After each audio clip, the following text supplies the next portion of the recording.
Hey everybody, it's Somni Respiratory Flux. Call me Flux for short, or whatever you want to call me. And in the last episode, we made our way through the Spirit Temple as an adult, and we now have the Mirror Shield.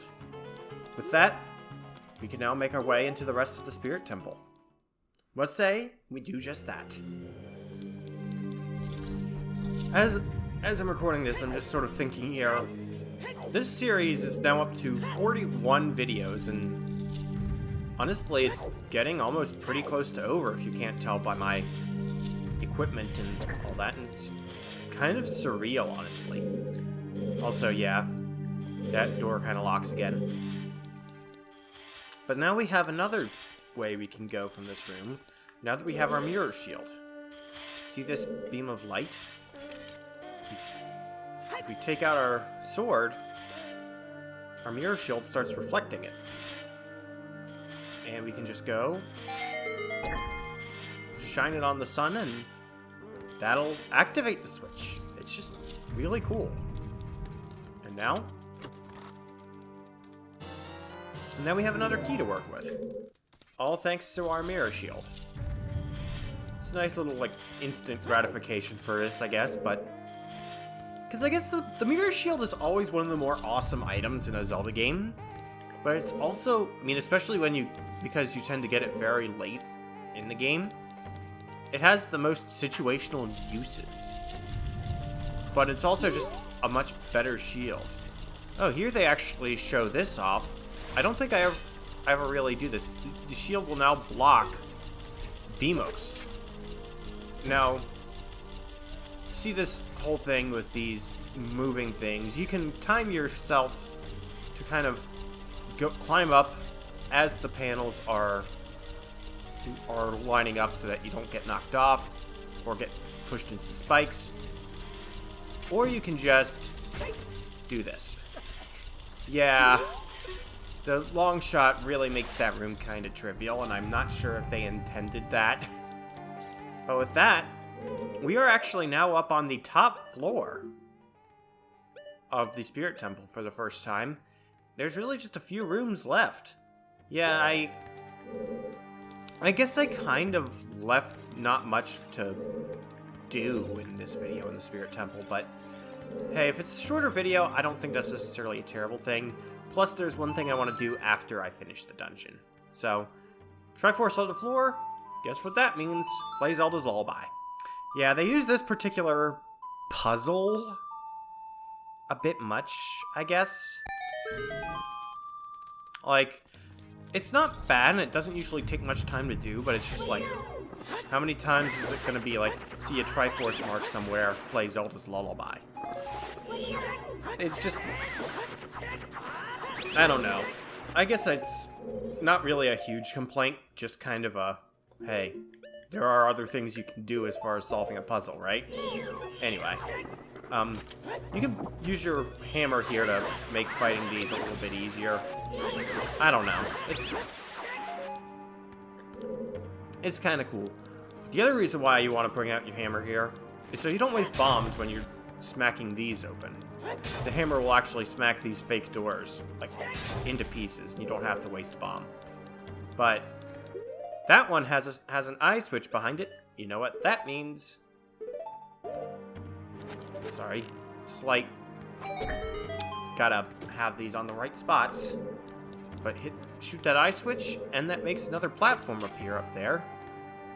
Hook shot your way up to there. Jump over to the switch. And that makes the fire go away. So here, you can have the boss key. And yes, that's what this chest is. That's what this blue and gold chest always is. I don't know. I think that's one thing I definitely like about Breath of the Wild, honestly, even though it doesn't really apply with the boss key chests in particular, is that there's more varied chest design, and you don't necessarily know what's going to be in a chest just by looking at it. I do kind of wish that the boss key chests weren't so, I don't know. I like that they have different chest designs specifically for the boss key, but at the same time, I wish it weren't so obvious that that's what the chest is just from the first time you see it. You know? I wish there were multiple, like, varieties of treasure chests that were... Okay, it's very windy, and that distracted me. Also, see this switch here? Just smack it through the bars. It's kind of silly, but you can actually do that. And yep. And now gotta get here. Get the... Okay. Ah. Jeez. Sorry, the wind is oddly distracting for some reason. Also, topmost sun on left. If you know what I'm referencing there, then good job. So, anyway, no. Oh, bombs. I guess I kind of could use some more. These enemies are just sort of... Wait, what are these even? White bubble. Yeah.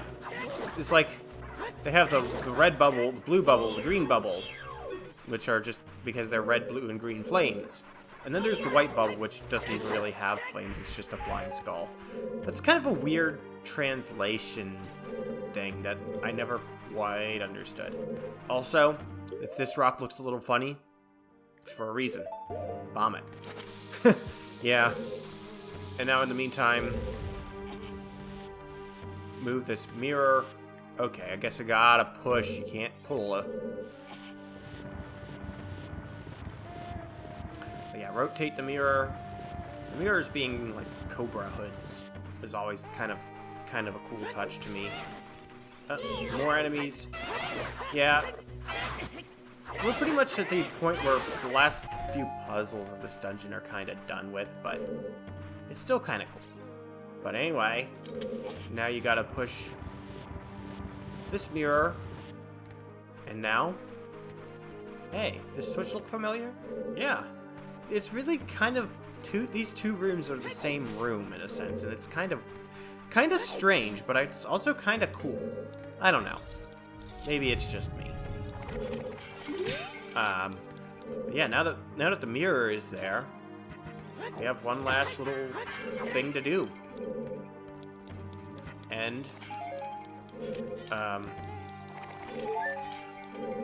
okay.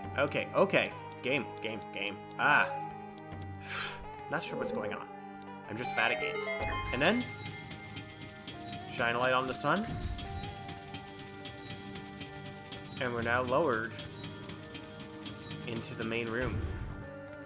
Face of the statue. This is a little cryptic, but then shine light on the face, because it's really the only thing you can do. And it crumbles away. And that's the entrance to the boss room. Yeah, this is... Also, you can hookshot onto that to get up to it. And then, yeah. We're done with the Spirit Temple. All that's left is the boss. Let's go.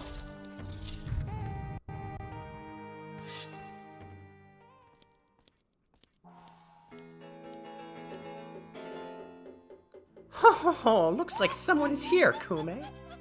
I never know how to pronounce their names, really. Looks like it, Kotake. I guess it's supposed to pronounce Japanese. What an outrageous fellow he is to intrude so boldly into our temple. We should teach this outrageous fellow a lesson.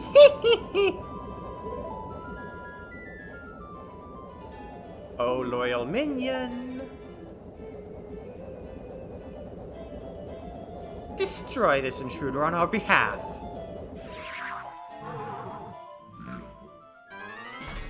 And then, like, a weird, funny moment where it doesn't have its axe, and it's like, oh, now I do. And that was always kind of a weird, out-of-place, humorous moment. Also, the graphics there are kind of... Yeah. We've got another Iron Knuckle fight, which is a little bit strange, I guess.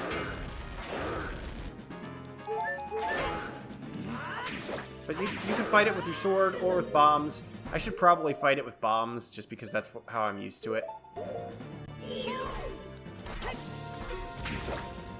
But Anyway. However, if you didn't notice, there was no actual, like, boss introduction for this thing, so I wondered why that is. Could this not actually be the proper boss? I mean, you would think that the witches would have been the boss of the temple. No, but they're just putting us in another Iron Knuckle fight and giving us this music instead of the usual boss music. I'm pretty sure this is just the mini-boss music. Wonder why that could be. Anyway. Keep breaking the armor. You don't need bombs very much anymore after this point in the game either, so don't worry about running low, and you can always buy more because you have plenty of rupees.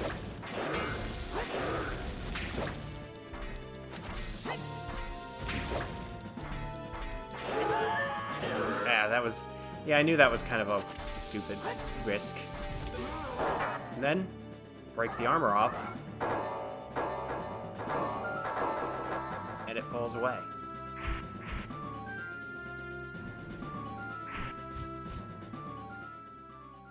Turns out, it was Nabooru. Where am I? Well, looks like she's back to normal, Kume. She's just a little girl, but she commands a lot of respect among the Gerudo, Kartake. Maybe we should make her work for the great Ganondorf for a little while longer. Ho ho ho! Then we should brainwash her again. Hee.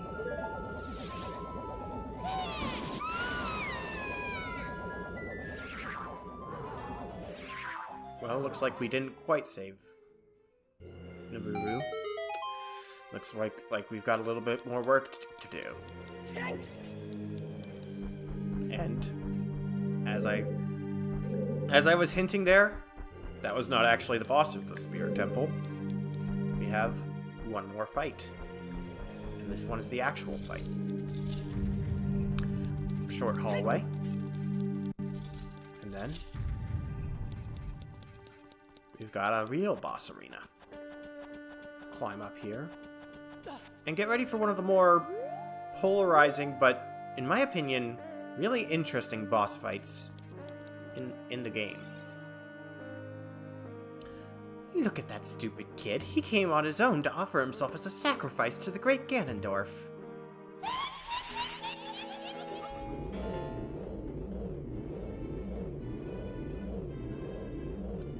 With my flame, I will burn him to the bone.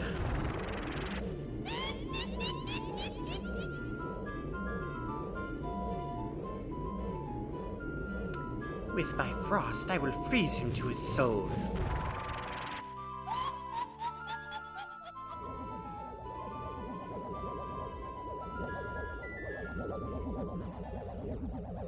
This is the Sorceress Sisters, Twin Rova. Now, Kippur Gibbor actually gave us a hint as to how we're supposed to fight them back when we got the Silver Gauntlets. You gotta use the mirror shield to reflect their magic back at them. However, one is not going to be weak to their own magic. You have to... okay, that was weird. You have to kind of trick it out a little bit. Use the mirror shield to reflect the fire magic onto the ice witch and vice versa. It's a little bit finicky, and I know it's like... I know in speedruns this is kind of an annoying, somewhat random phase of the boss. Because you have a little bit of control, but it's... They always alternate which one is... What the heck? Yeah, it's a little bit tricky.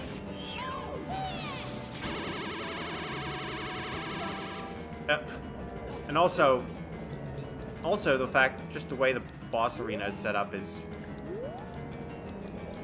a little bit silly. You gotta, I don't know. It's clever, but I'm having way more trouble with it than I usually do. And I don't quite understand why.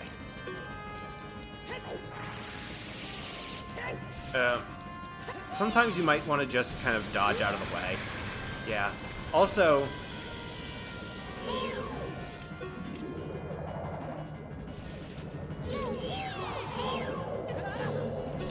yeah. Targeting is going a little bit bonkers. I don't know what's going on here. Also, if the... okay, finally got a hit in, and it looked like she just went straight through the beam for some reason. Fortunately, they share a health meter, so it doesn't necessarily matter if you hit one of them more than the other. But it would be nice if they actually flew in a way that let me hit them at all. I mean, I know that's kind of a... wouldn't really make sense. But it would make this a lot less frustrating. Really, the most you can do for a while is just avoid taking damage. Yeah. No, and kind of hope they just sort of fly in a way that's convenient. And you can also kind of like move, but also just the way the platform is set up, sometimes you just kind of can't. It's like sometimes you just fall. Yeah, it's... I don't know.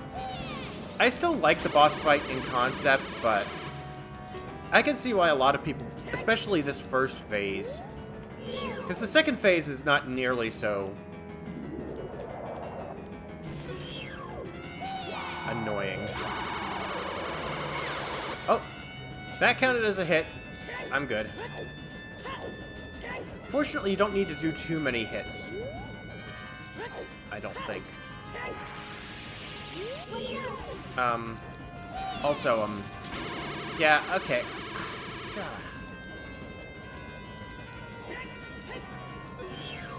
They always alternate which one is going to be casting magic at you, but... okay, this is a good setup. Just stay right there. Except, it didn't do it. What the heck? This is... okay. Yeah, see, that's another thing about this that's a little bit wonky, is the hit detection is sometimes a little bit overly precise for my liking.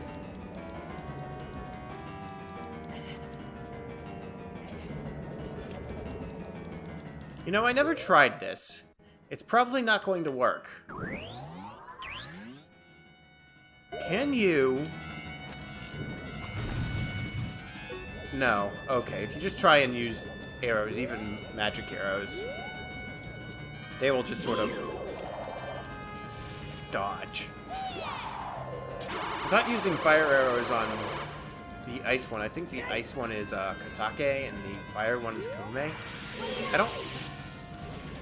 I don't know exactly, because it's like they always talk to each other. Yeah, Kome is fire, vulnerable to low temperatures. Katake is ice, vulnerable to high temperatures. But, again, you have to reflect their magic with the mirror shield. You don't really have any other options. Okay. That was silly. Like...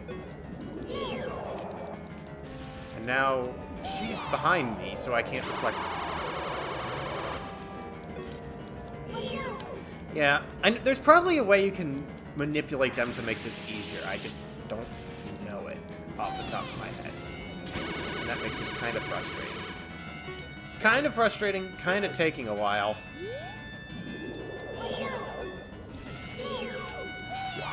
Okay.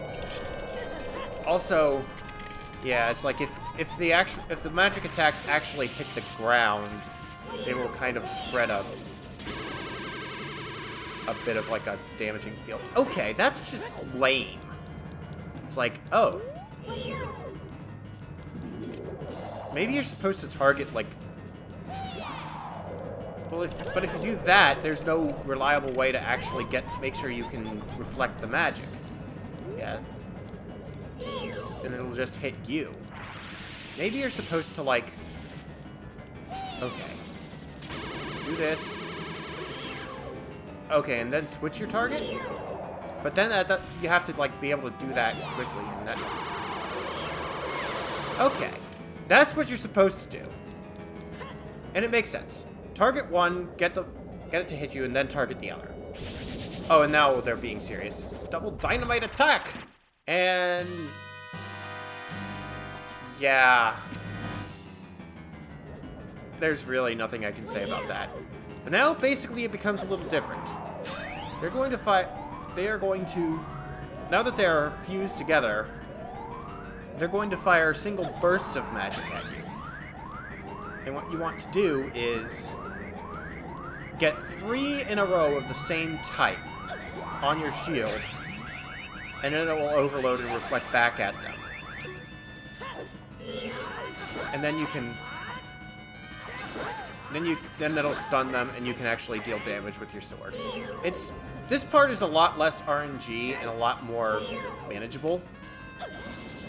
But after a few hits, they will actually start switching it up, so you actually have to pay attention and dodge ones that are not the right kind. Although, fortunately, she does start by firing 3 in a row of the same type. And see, now there's 3 fires in a row, and you can...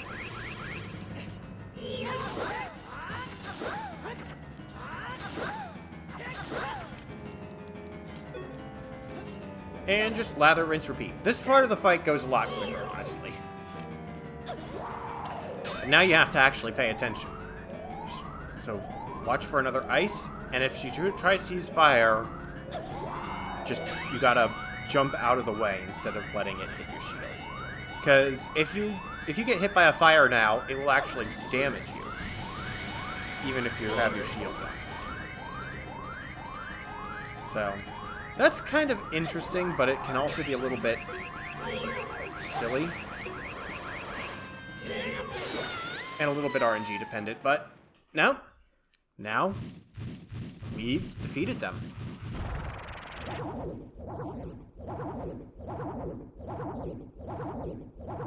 And this is one of the best scenes in the game. Shoot! What a fresh kid. This time we'll get serious, right, Kotake? What? Hey, Kume, what is that above your head? I don't know, but you have one over your head too, Kotake. But I'm only 400 years old. And I'm just 380 years old. We're twins, don't try to lie about your age. You must have gone senile. Who are you calling senile? Is that how you treat your older sister? You're twins, how can you be older? Yeah, how heartless you are. How can you be so ungrateful? You're heartless. You ungrateful. I'll come back to haunt you. I don't know why, I just find that really hilarious for some reason. But, with that, we have picked up our final heart container and increased our maximum life energy by 1 to our maximum life energy. We're almost done with this game. Step into the portal.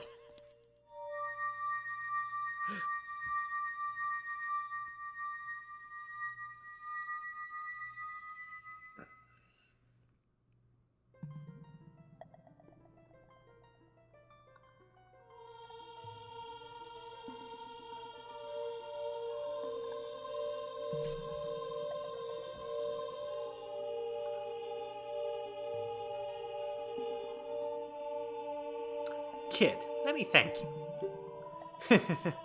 Look what the little kid has become in the past 7 years. A competent swordsman. By the way, I really messed up.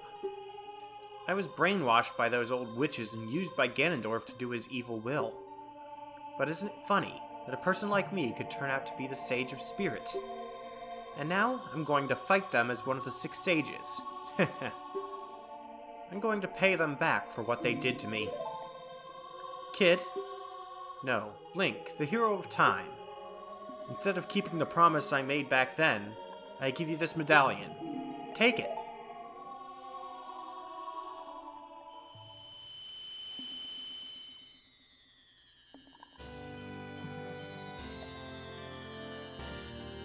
It's orange. Orange is a good color. Orange is my favorite color, actually. So, I like this medallion. You received the Spirit Medallion. Nabooru awakens as a sage and adds her power to yours. If only I knew you would become such a handsome man.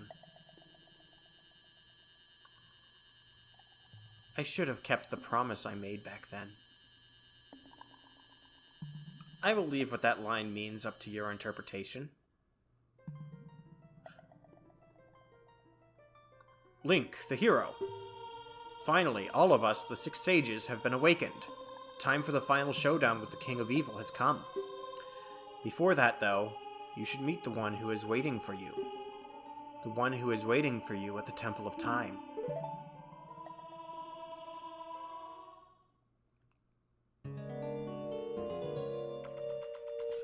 And with that, we have gathered the 6 sages. And now, we have to go to the Temple of Time to make our preparations for the final battle against Ganondorf. Next time, on Let's Play The Legend of Zelda Ocarina of Time, we will kill this bird. No, we will do just that. So, next time, after one quick detour, or 2, no. Next time we will not be going to the Temple of Time, actually. Next time, we have another detour to make. Another detour or 2.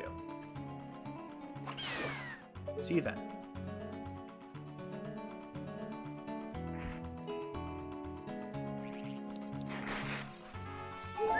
Leave me alone! Wow, that was a waste of arrows.